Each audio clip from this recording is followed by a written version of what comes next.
This is Dartmoor National Park. 953 square kilometres of landscape designated for the whole nation. It boasts a kind of sparse beauty, but I want to check on the natural state of this national park, and what better way to do that than wild camping under the stars. Got to find a position that's flattish without too much dung. And that's one of the problems. Dartmoor is a grazed landscape with 145,000 sheep, plus some cows and ponies chewing on much that grows. And that's typical of our national parks. They're not great wildernesses of nature like Banff or Yosemite in North America. Large parts of them are quite barren.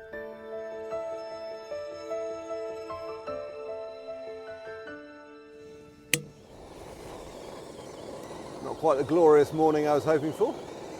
Still a bit of an adventure though. Spending the night here, I was struck by the absolute silence. No hooting owls or rustles of wild animals in the night. So why is it like this? I'm going to meet some of the people involved in managing this landscape and those who want to change it.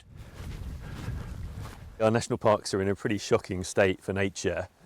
Studies have been done looking at the condition of the nature reserves within our national parks, and they've actually found that on average they're in a worse condition than the nature reserves outside our national parks. And this is after millions and millions of pounds of public money has been spent trying to improve the condition of these sites. Do you think national parks have a sort of particular, almost responsibility here? Absolutely. I mean, you know, the government signed up to this target of protecting 30% of England's land for nature by 2030. We're currently at somewhere around 3% of our country is protected properly for nature. If we're going to get anywhere close to that target within that short space of time, national parks have a crucial role to play in that. They cover about 10% of the land mass of England. We have to get them in a much better state for nature. National parks were not set up solely with nature in mind. They were about landscape. They were about the people that work here. You're just trying to change what they're all about, aren't you? And make them entirely for nature, not about people. No, I think that there's always going to be a role for farming in our national parks, but I do think that the things have got out of balance. They've got out of kilter, and we're in a climate and ecological emergency now. I think that nature has to be prioritised. If not in our national parks, then where? There are many people involved in our national parks, and this one is no different. In fact, 47% of Dartmoor has 14 owners, including royals. The Duchy of Cornwall, run by the Prince of Wales, is the biggest landowner with 271 square kilometres, and it generates a significant income. The Duchy is behind some restoration projects, like planned expansion of a pocket of temperate rainforest, but critics say it could do much more. I'm Tom. Hi, nice to see you. Hi. I'm visiting a farm on the western side of the Duchy estate where curlews brought from East Anglia are about to be released. So this is the rearing pen. Wow. But what else are they planning to enhance biodiversity? It's one part of a suite of work that we're doing in the area of sustainability. We've always been very, very keen on environmental enhancement. So curlew, being a red-listed species, is really top of the list, really.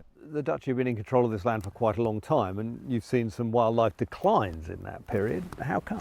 There's been extensive destocking of both the enclosed land and some of the commons, fewer animals, which has created an imbalance. So this work is actually quite a good practical example of trying to redress that balance, working closely with the farmers and the commoners as well, whose stock are all important to achieving the changes that we need. But many wildlife charities don't share that rosy view of the impact of livestock farmers in national parks. Thank you.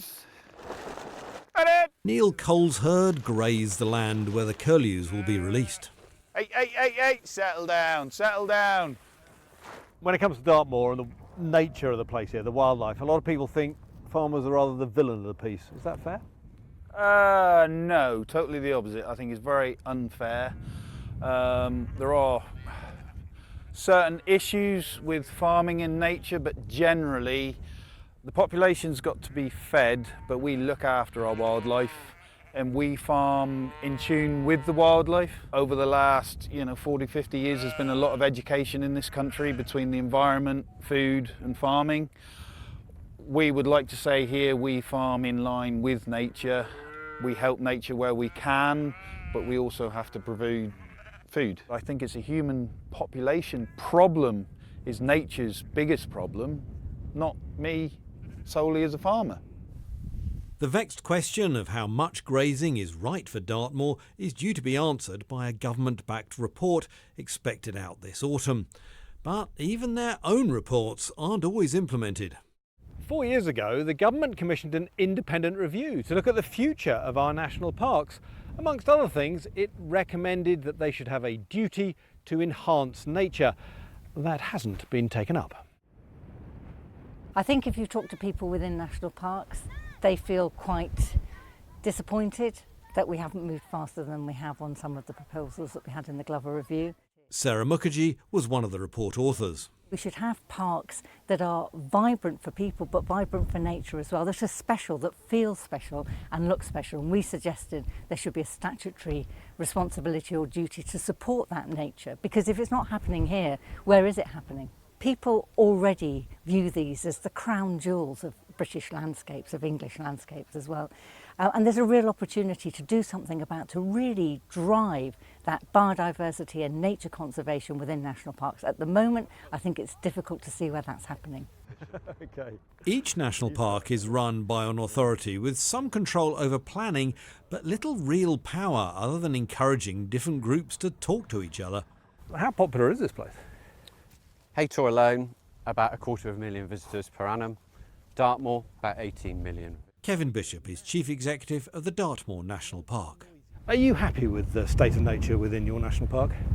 No, there's always scope to do more, isn't there? But we're not the place that nature comes to die in. And if you look at Devon Bird Atlas and things like that, we're actually the place where nature seeks sanctuary. But we don't want to be a sanctuary, we want to be a beating heart of the nature recovery network. But there's a key issue. What tools have we got? What powers have we got? What resources? Nature would recover if you were able to manage the natural landscape better. Do you have sufficient powers to do that?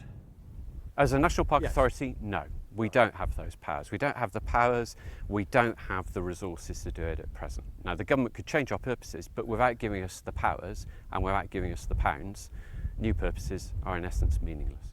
And the power he really wants is to be able to change the behaviour of farmers. The most important tool in my book for nature recovery is probably agri-environment agreements. So that's the money that government pays to farmers to deliver public goods. We have no formal role in the current agri-environment schemes, other than farming in protected landscapes.